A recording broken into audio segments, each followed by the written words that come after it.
કે જો એ ઇત્તર પ્રવૃત્તિથી વ્યક્તિ કે વિદ્યાર્થીઓના જીવનની અંદર કંઈક સ્કિલ બહાર નીકળવાની હોય તો ડેવલપ થવાની હોય તો એ બધાને જ મળવું જોઈએ. અને આ વ્યવસ્થા સ્કૂલ અથવા તો એજ્યુકેશન સિસ્ટમે ખુદે કરવી જોઈએ. આ વિશે તમારું શું માનવું છે?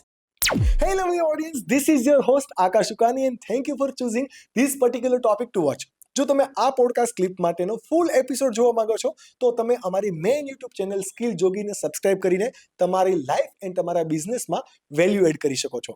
આવી અવનવી podcast clip every Monday, Wednesday and Friday જોવા માટે જો તમે કદાચ આ અમારી યુટ્યુબ ચેનલ સ્કિલ જોગી ક્લિપ પર નવા છો તો પ્લીઝ અમને સબસ્ક્રાઇબ કરો અને નોટિફિકેશન માટે બેલ આઇકન પ્રેસ કરો. અને જો તમે ઓલરેડી આ બેલ આઇકન પ્રેસ કરીને સબસ્ક્રાઇબ કરી દીધું છે then enjoy the video.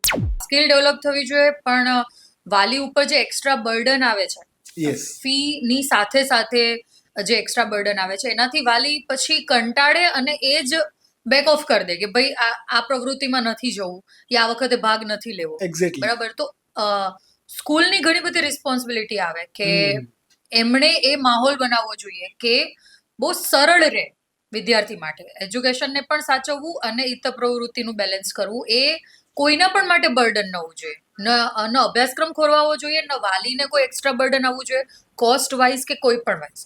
હવે ખાલી કોસ્ચ્યુમ પહેરાવીને મોકલી દીધા એ સ્કિલ ડેવલપમેન્ટ કે ઇત્તર પ્રવૃત્તિ નથી. આમાં ખાસ રોલ ટીચર્સનો હોય છે. હું ખાસ એવું બિલીવ કરું છું કે મારા જીવનમાં ઘણા બધા શિક્ષકોનો પ્રભાવ રહ્યો છે. કદાચ હું એટલે અહીંયા છું કેમ કે નાનપણથી સ્કૂલમાં શિક્ષકોએ એ ઓળખી લીધેલું હતું, એમણે કંઈક જોયેલું હતું, એમણે જ એન્કરેજ કર્યું કે તારે આ કરવું જોઈએ, તો તું ક્યાં અટકે તો અમને કહેજે. મને યાદ છે મારા એક ટીચર, અમે ક્લાસીસમાં જતા હતા, વક્તૃત્વ સ્પર્ધામાં તૈયાર કરવા માટે એમણે મને બહુ તૈયારી કરાવી છે. બધા ભણીને જતા રહે ત્યાર પછી મને બેસાડતા, એ મને પોતે છેલ્લી બેન્ચ પર બેસતા, મને આગળ બેસાડતા, દેન સ્કેલ લઈને એ આમથી આમ કર્યા કરે કે જેથી મારી નજર જે છે એ સ્કેલ પર જવી જોઈએ. એક્ઝેક્ટલી.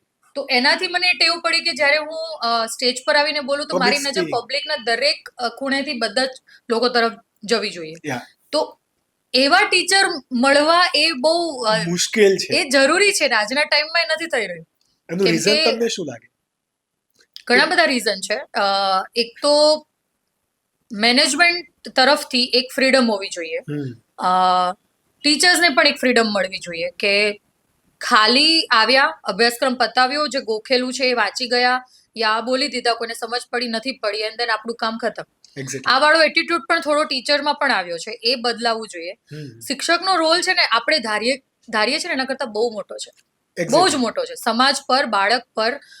કેમ કે ક્લાસરૂમમાં જે છે એ કહેવાય ને ભાવિ ઘડાઈ રહ્યું છે, ભવિષ્ય ઘડાઈ રહ્યું છે, અને એને આકાર આપવાનું કામ શિક્ષકના માથે છે. એટલે એની રિસ્પોન્સિબિલિટી બહુ વધારે છે.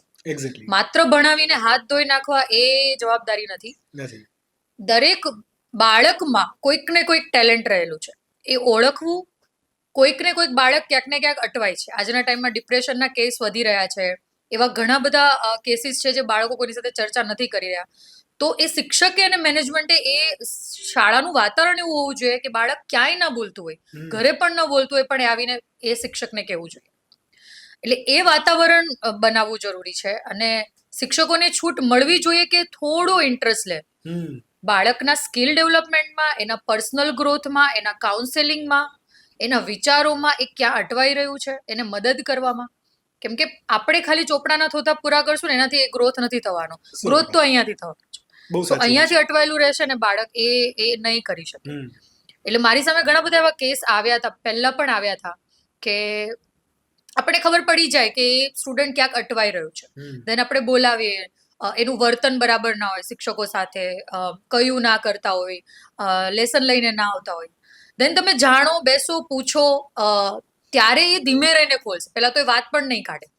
15-20 મિનિટ તમે ફ્રેન્ડ બનવાની કોશિશ કરો, ત્યારબાદ એ તમને મુશ્કેલી જણાવશે કે મને આ ઇશ્યુ છે, ઘરે આવો પ્રોબ્લેમ ચાલી રહ્યો છે, અથવા મને આ સબ્જેક્ટમાંથી બહુ ડર લાગી રહ્યો છે, અથવા મને કંઈક બીજું કરવું છે અને મારા ઘરવાળા બીજું કંઈક કરાવી રહ્યા છે. સાચી વાત છે. સો તમે થોડુંક એને એન્કરેજ કરશો ને એટલે એ ખુલશે.